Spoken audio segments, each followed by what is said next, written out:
Hello, everyone. I am Olivia Estelle, and I am here today to just deliver a message straight from the heart.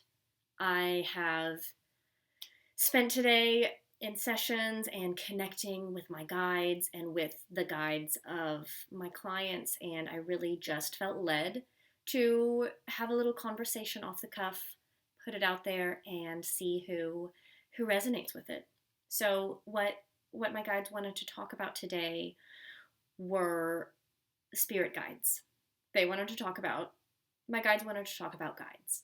So, just to get right into it, they wanted to make sure that everyone knows that to know your guides is to know yourself. To know your spirit guides is to know your past lives. To know yourself and to know your own past lives is to remember who we are. That's what they mean when they say, remember who you are. Remember and, tune in to yourself and where you come from. All of that just means really to start by connecting to your spirit guide, to connect to your own unique and authentic method of spiritual communication and spiritual connection. And that will catalyze your healing and your spiritual growth. That is how mine started. I didn't even really fully wake up into my memories or fully wake up into really my life path until I delved into my past lives. And through going into my past lives, I uncovered who my spirit guides were. Because most of my most important past lives and most of my most healing past lives are still with me in the form of guides. And those past lives, we're all right now in this era integrating those past lives into our daily life. And so we're pulling from ancient past eras and ancient lifetimes that we've already spent on spiritual growth and that we've spent in caves meditating and we've spent time cultivating and being in the mystery schools and working on ourselves. We're now integrating that into a mainstream modern society and bringing it out into the world, into physical 3D reality. And how does that look? It really, we're not meant to go back into the cave again. We can have periods of that, and we can use that as periods of self-care, but now we're meant to bring this out into the mainstream, bring it out into society, and build it into our social structures. So I think we're at a point that is very important right now, especially in the times that we're in, especially in this global pandemic.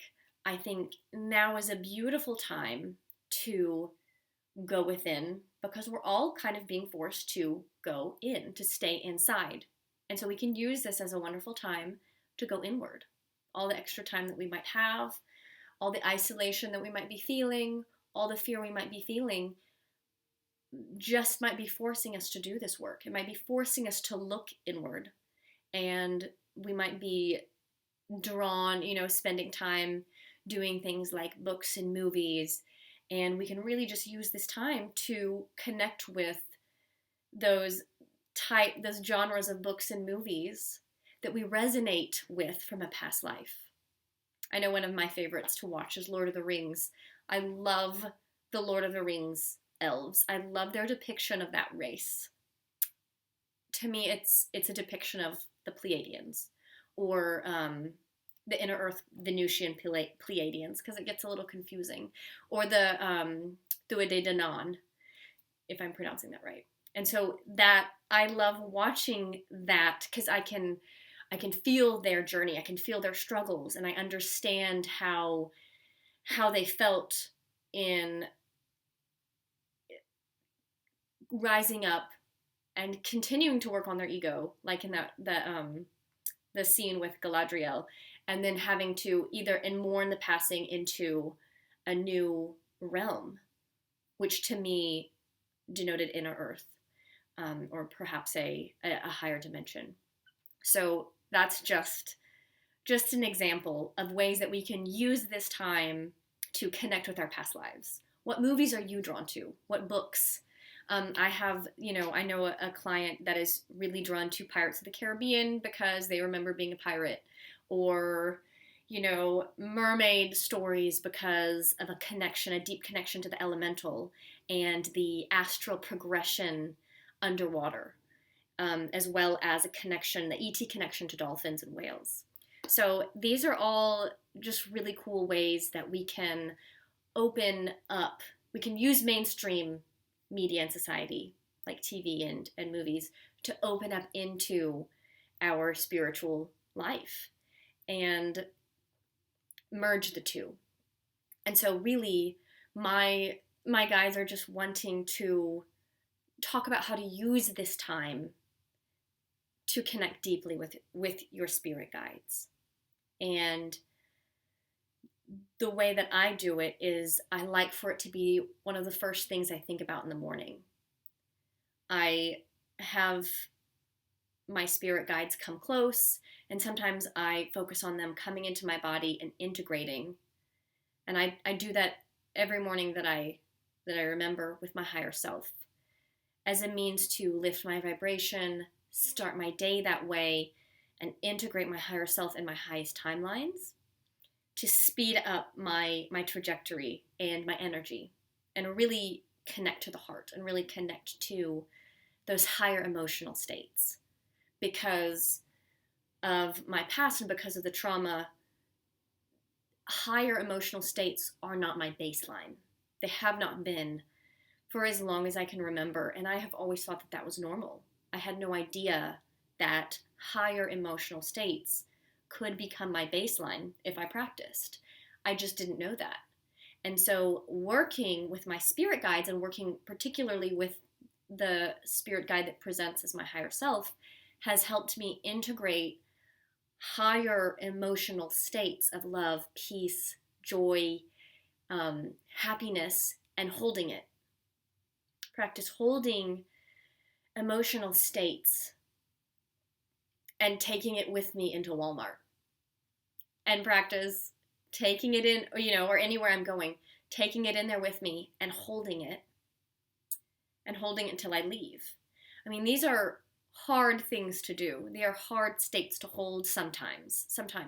And I think the more that I've been practicing it, the better I've been getting.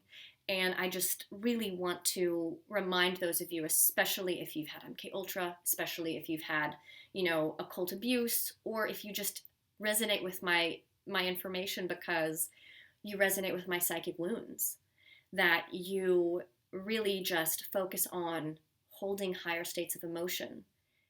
Focus on feeling it, and then focusing on holding it and taking it with you wherever you go, because it creates a higher baseline for your emotional state, which helps you connect, helps speed up spiritual growth.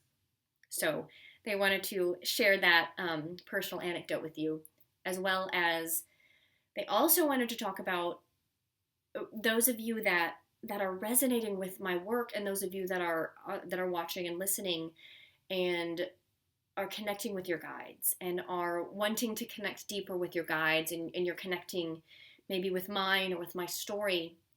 They want to talk about how the early psychic wounds that I experienced as a child is something that did not require MK Ultra or any formal program in order to occur. And so if you're resonating with my story, it could be that you were a very psychic child and you experienced the separation from that. And that really feels the same as what I experienced, because that happened too. So they just wanted to let you know, to put that out there, because one of the most healing things that I did for myself was to reconnect with my psychic self. That psychic soul retrieval. I pulled that back. I retrieved that piece of myself with practice, with work, with determination, really. The determination to keep going even after I was tricked. So I guess I should share this story now too. If you have found also that you are connecting with spirit guides, but you're finding it hard to trust, I get it. I've been there. So what happened to me was one of the first times that I really went in to what I would call my tower, or I went in up to my highest, state to reach my counsel or to reach my spirit guide. I had an entity sitting up there. He looked like a gray. He was sitting up there on my throne. There was melty green and purple, like melty stone colors around him, and he was sitting up in my throne kind of like smug, all smug, and with this lopsided crown. And I was like, okay, it's kind of weird, but I'm going to go with it. I've been told to go with it, been told to trust myself, so I'm trying this trust myself business, and so I went with it. But it just did not feel right. And I knew that, okay, I am here learning how to trust myself, so now I'm going to trust myself that I don't feel right about this. And I lifted up higher. I went above it. I went above him. And I could feel, the vibration getting finer. I could feel myself transcending that stopgap, which was really basically just an entity attachment.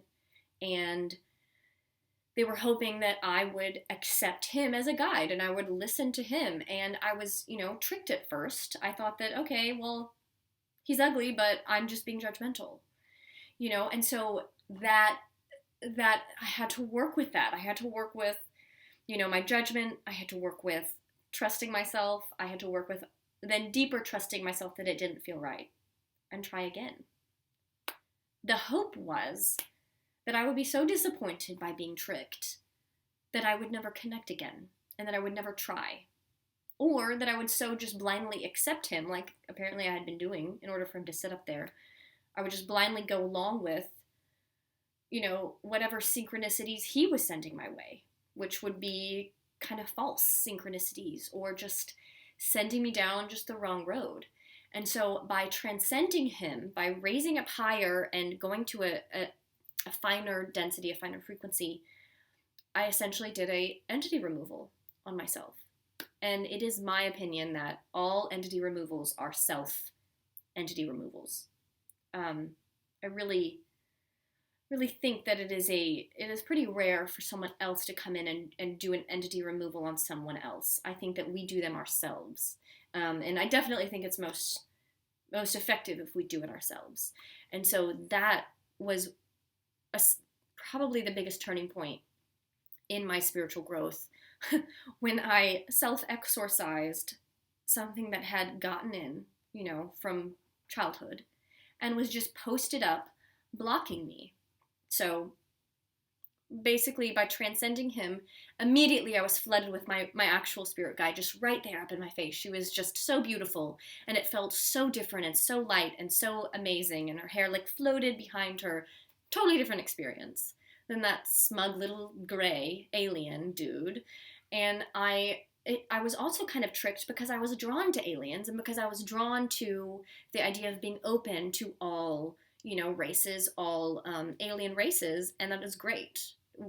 We do need to be open, but we can't let ourselves be manipulated by, by our wounds, or by our weak areas, or just by our past. For me, that was a wound because I had been abused by the Greys as a child. And so accepting them and trying to make them okay has always been a weakness of my own. And it has been a place of spiritual bypassing that I have participated in because I've been desperate to make something okay that was not. And so in all of this, what happened was that I just healed a massive wound and met my spirit guide that was a past life of mine many eons ago, when the pyramids were white and we were standing around the pyramids, and there were 12 of us. And so I guess we were really large, because I think this was the Egyptian pyramid. There was only one, and it was white. And we were standing around it, holding hands, and we had big bodies that were different, and just this really pretty rainbow light color, very shimmery. And as we were holding hands, we were taking balls of energy out of our bodies and pushing it into the pyramids, because we knew that a fall was coming. We knew that the Kali Yuga was coming. We knew the cycles. And we knew that we were going to have to preserve energy that we had cultivated in our bodies and that we had merged with crystals from stars, star crystals, in the different cities that we were in, and putting this energy into spaces that could stand the test of time and that would remind people where we came from and who we were as star beings and as spiritual beings. So, yeah, to me, I think that was Atlantis, and that was what the idea, the fall of Atlantis, and the idea that we saved some of our knowledge and saved this energy that could be accessed later in these structures and in the crystals and in all of the things that we still have, in the ancient things that are still around us.